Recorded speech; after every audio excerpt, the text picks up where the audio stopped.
Live from New Delhi, you're watching DD India Live, India's voice to the world. I'm Mark Lynn. Coming up in the next 30 minutes.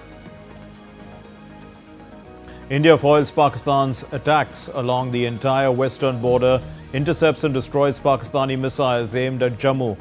The army reiterates its resolve to respond to all nefarious designs with force. The BSF thwarts infiltration bid in Jammu's Samba sector, neutralizes 7 terrorists, inflicts heavy damage on Pakistani post in Dandhar. India's Defence Ministry advises media to avoid live coverage of operations. The INB Ministry launches #India Fights propaganda campaign, urging citizens to amplify it.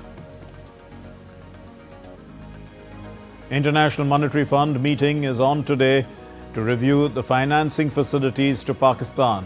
India opposes the release of funds, urging the IMF to consider facts before bailing Pakistan out.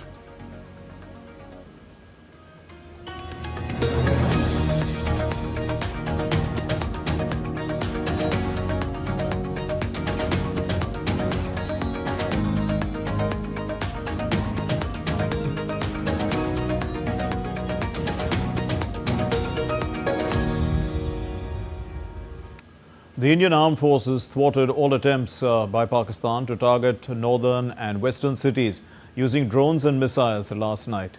The Indian Army shared a video and said that Pakistan troops also resorted to numerous ceasefire violations along the line of control in Jammu and Kashmir. The drone attacks were effectively repulsed and a befitting reply was given to the CFVs. The Indian Army remains committed to safeguarding the sovereignty and territorial integrity of the nation, and all nefarious designs will be responded to with force. And according to the headquarters, the Integrated Defence Staff, 8 missiles from Pakistan were directed at Satwadi, Samba, Araspura and Arnia of Jammu and Kashmir. All missiles were intercepted and blocked by air defence units. Pakistan military carry out multiple violations of Indian airspace along the entire western border with an intent to target military infrastructure. Pakistan military also resorted to firing of heavy caliber weapons along the line of control. Along the international border and line of control, drone intrusions were attempted from Leh to Sar Creek at 36 locations with approximately 300 to 400 drones. Indian Armed Forces brought down a number of these drones using kinetic and non-kinetic means. The possible purpose of these large-scale aerial intrusions were to test the AD systems and gather intelligence. Forensic examination of the drone debris is being undertaken. Preliminary reports suggest them to be of Aziz Guard Songa drone of Turkey. Later in the night, an armed UAV of Pakistan attempted to target Bhatinda military station, which was detected and neutralized. In response to the Pakistani attack, armed drones were launched at 4 air defense sites in Pakistan. One of the drones was able to destroy an AD radar. Pakistan also carried out artillery shelling across the line of control using heavy caliber artillery guns and armed drones at Tandhar, Uri, Poonch, Mendhar, Rajouri, Akhnur and Udhampur in Jammu and Kashmir area, which resulted in some losses and injuries to Indian Army personnel. Pakistan Army also suffered major losses in Indian retaliatory fire. And in the wake of the Operation Sindoor, Pakistan attempted to escalate tensions by launching missile strikes at Indian military installations. Every single one of those missiles was intercepted or neutralized. None reached its intended target. India's rapid coordinated response showcased the strength of its air defense ecosystem. The air defense system, built over the past 11 years under Prime Minister's leadership, integrated counter unmanned aerial system grid. It proved itself, and the Barak missiles, Akash SAM and DRDO's anti-drone tech, They form the aerial shield that is part of India's aerial shield. And India destroyed Chinese-supplied HQ-9 air defense units in Lahore. Also, India has damaged key radar infrastructure, and 35,000 crore rupees deal for 5 S-400 Triumph squadrons that was signed in 2018. The 3 squadrons are now operational along China and Pakistan borders. The Barak Sam $2.5 billion deal was signed in 2017 with Israel. The indigenous Akash and the DRDO developed counter-drone systems also deployed. And the man-portable counter-drone systems to jam and disable hostile UAVs was installed in 2024. Operation Sindoor marked combat debut of loitering munitions. Loitering munitions are suicidal drones, and they were ordered in 2021, made in India. And these suicidal drones took Pakistan's defenses by complete surprise. The Israeli origin Harop drones destroyed air defense assets in Karachi and Lahore. The Harop drones, they are also now locally built. Jessica is following that press conference. She was at the press conference. Jessica, so what were the key points that were highlighted at the press conference? As you pointed out, Mark, just a short while ago, the press conference ended, which was, again, we've seen Wing Commander Vyomika Singh along with Colonel Sophia Qureshi along with Foreign Secretary Vikram Misri tell us about what all had taken place last night vis-a-vis when it comes to Pakistan's escalation towards the dead of the night last night. So, of course, those details were put out, and as you also said, there was heavy shelling at the borders as well. And Foreign Secretary said there is a lot of disinformation at play. For example, India has had a very measured and a non-escalatory response. But what we're witnessing from the Pakistan side is no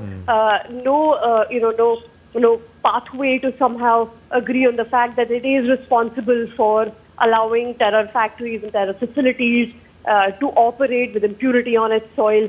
So with that given in effect, the Foreign Secretary also said that India will continue to respond to any of the escalatory measures that Pakistan takes from here on. So tonight, Mark, as they say, would be very crucial. Last night, what we saw from Pakistan's side, although the Indian armed forces as well as Indian air defense systems were able to respond and to prevent any kind of drone attack, but at the same time, the responses have been measured, and at any cost, at any point in time, India will continue and its armed forces will continue to respond to any kind of escalatory measures taken by the Pakistani side. Given on how it's panning out, the Foreign Secretary has assured the public that India would continue to respond if, in case it's provoked in a manner that it has been in the last few weeks, Mark. Jessica Taneja, thanks very much for those inputs. Now, Jammu and Kashmir's Lieutenant Governor Manoj Sinha visited Uri, and he assessed the damage to civilian areas and residential houses caused by unprovoked shelling by Pakistan in the border areas of Lagama and Gingal.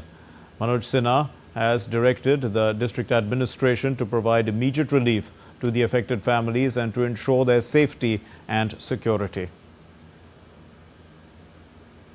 The Chief Minister of Jammu and Kashmir, Omar Abdullah, also strongly condemned Pakistan's recent drone strikes targeting civilians in Jammu, calling it an escalation.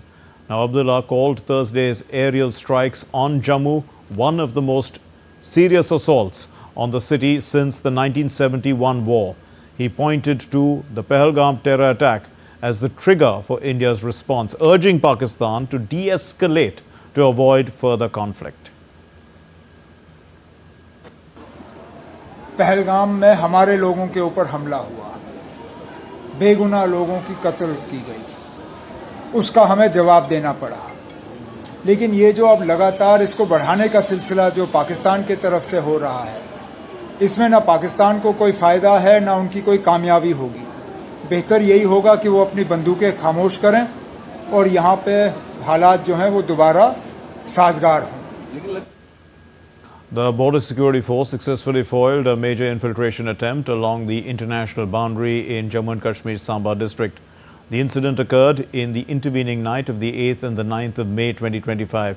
An infiltration attempt by a big group of terrorists was tried, which was detected by the surveillance grid. At least 7 terrorists were killed, and that caused extensive damage also to Pakistan's post Dhandhar. And we are joined for more by Vishal Barristow from Srinagar. Vishal, so taking it further, we were talking about India's response measured, but we can see that Pakistan has been targeting religious structures, and that has been a new low, is what the Foreign Secretary said.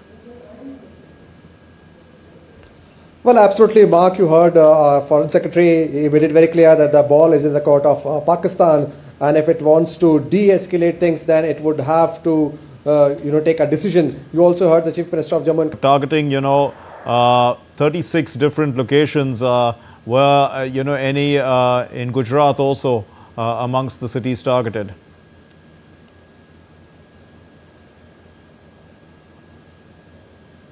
Yes, there was one drone which was intercepted in Khavda, but besides that, what we see is that currently all security measures have been put in place constantly, not only in the land borders. What we see, because Kutch shares land border with Pakistan, there's Banaskantha district which shares land border with Pakistan, and Patan as well. So these majorly 3 districts share land borders with Pakistan, and there was a complete blackout yesterday, and we are expecting that today also there will be a blackout.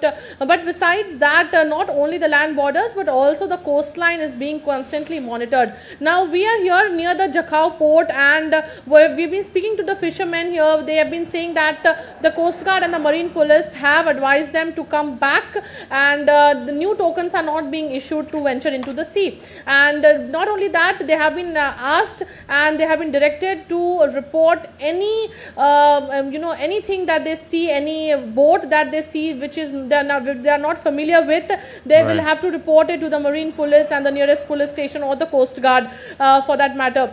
So not only on the land borders, there is a lot of precautionary measures being taken, a lot of heavy deployment done, but besides that, on the coastline also, the Marine Police, the Marine task force commandos are patrolling the seas as well, and the people living near the coastline have also been alerted, asked not to panic, but have been alerted to ensure their safety as well. Indeed, Meghna.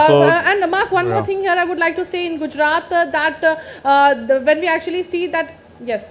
No, I was that the Home Minister of Gujarat, the Minister of State of Home Affairs in, yes. Okay, actually I was going to ask you, Meghna, to re-emphasize the importance of that measure to actually communicate with the authorities about any suspicious activity that's taking place. How sensitized are the population about this, especially those close to the sea?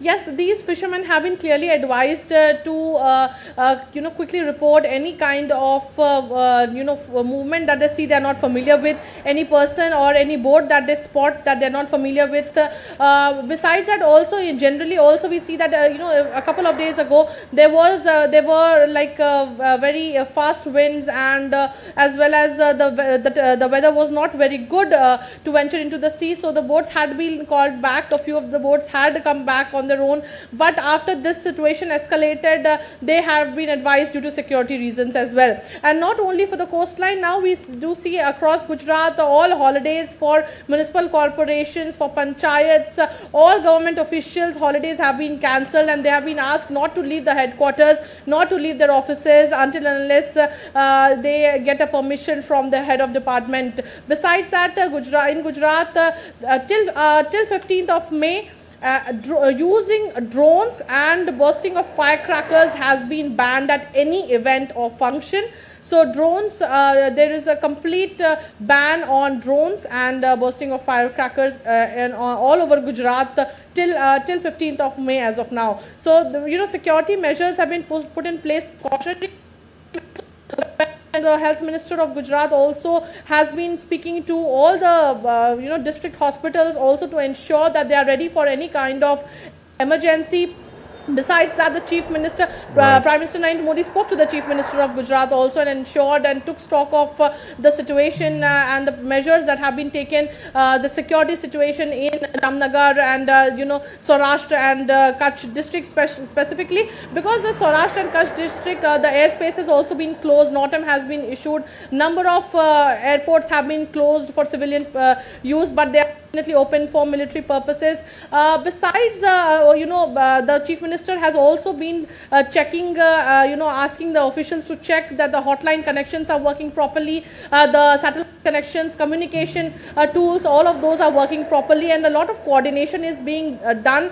There was a meeting that was chaired by the Chief Minister where he, chaired a meeting where the Navy, with the Navy, Coast Guard, the BSF and the Gujarat Police and other central agencies were present, and the coordinated efforts are being taken to ensure that no offensive goes unanswered. We'll leave it there. Thank you very much, Meghna Dev from Kutch and Vishal Barristow from Srinagar. Thank you for your inputs. Now, as Jammu has witnessed a complete blackout with locals reporting missile streaks in the night sky, a resident of Jammu expressed faith in Prime Minister Narendra Modi and the armed forces and confirmed that there was a complete blackout in the city, while another resident reported hearing of retaliatory firing which continued the entire night. रात को जब 8 बजे तो ऊपर से हमने देखे drone 3-4 आ गए। उसके बाद जब फायरिंग हो गई तो हमने देखा तो कई बच्चे हमने आगे पीछे किए तो इधर बहुत फायरिंग चली रात को। ये सर पूरी रात ही चलती रही। जब वहाँ से निकले तो एकदम से लाइट बंद हो गई, ब्लैकआउट हो गया सारा। तो उसके बाद ड्रोन वगैरह चढ़ना स्टार्ट हो गए, हमला वगैरह स्टार्ट हो गया। जैसे रास्ते में आए तो घर पे यहाँ भी सुना कि यहाँ भी हमले स्टार्ट हो गए और पूरी रात फायरिंग वगैरह चलती रही। सुबह तक यहाँ से जोर से गोलाबारी चलती रही। तो उसका हमारी जो डिफेंस है वो अच्छे से मुँह तोड़ जवाब दे रही है। तो हमें मोदी जी पे भी विश्वास है और अपनी डिफेंस पे भी विश्वास है। Defence Minister Rajnath Singh chaired a high-level meeting at the South Block in New Delhi. He's reviewing the security situation along the western border and the operational preparedness of the Indian Armed Forces. The Chief of Defence Staff, General Anil Chauhan, the Chief of the Army Staff, General Upendra Dwivedi, and the Chief of Naval Staff, Admiral Dinesh Tripathi. Also the Chief of Air Staff, Air Chief Marshal A.P. Singh, and the Defence Secretary Rajesh Kumar Singh attended this meeting. Now, the Union Health Minister J.P. Nadda also chaired a high-level meeting. This was a review of the emergency health systems and the preparedness with senior officers of the Health Ministry.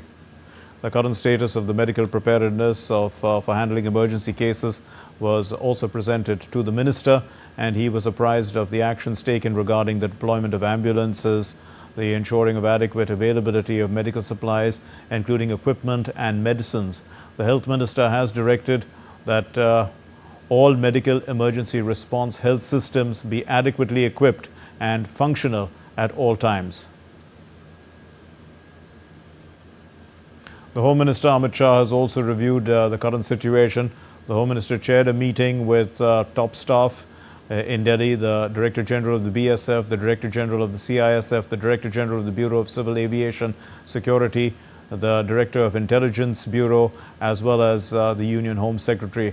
Now, another key meeting will be held by the Finance Minister Nirmala Sitharaman, and the Finance Minister is chairing this review meeting to check the cyber security preparedness for banks as well as financial institutions.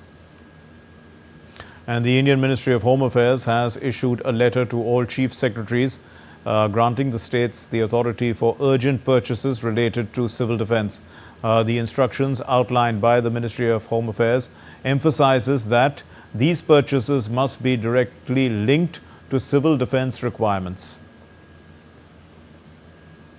And in the interest of national security, the Ministry of Defence has advised all media channels, digital platforms and individuals to refrain from live coverage or real-time reporting of defence operations and movement of security forces. The disclosure of such sensitive or source-based information may jeopardize operational effectiveness and endanger lives. Past incidents, in fact, like the Kargil War, the 26/11 attacks and the Kandahar hijacking, they underscore the risks of premature reporting. And as per Clause 6(1)(p) of the Cable Television Networks Amendment Rules 2021, only periodic briefings by designated officials are permitted during anti-terror operations. That's an important statement. All stakeholders, they are urged to exercise vigilance, sensitivity and responsibility in coverage, upholding the highest standards of service to the nation. India's Defence Ministry has announced that the government has empowered the Chief of Army Staff to call out officers and enrolled personnel of the Territorial Army for essential duties. The directive authorizes their deployment for essential guard duties or to be embodied in support of the regular army, reinforcing operational capacities as required. India's External Affairs Minister Jaishankar spoke to the UK Foreign Secretary David Lammy, and taking to the microblogging site X, the minister said, and I quote, "Had a phone call with UK Foreign Secretary David Lammy in the afternoon. Our discussion centered around countering terrorism, for which there must be zero tolerance," unquote. India's Minister of State for Defence Sanjay Seth, during his visit to Russia, met the President Vladimir Putin, and taking to the social media site X, he shared stills of his meeting where he represented India at the banquet marking the 80th Victory Day anniversary. And in fact, the minister expressed gratitude for Russia's support to India in its fight against terrorism under the leadership of Prime Minister Narendra Modi. That's all we have in this edition of DD India Live. Let's know your thoughts on the news of the day. And for those of you on the go, get the latest news and updates from India and across the world on the DD India mobile app. The app is available on both Android and iOS platforms. Scan the QR code and download it now. We'll be back with more news as it breaks here on DD India. I'm Mark Lynn from all of us here in Delhi. Thank you for watching DD India Live. Namaskar.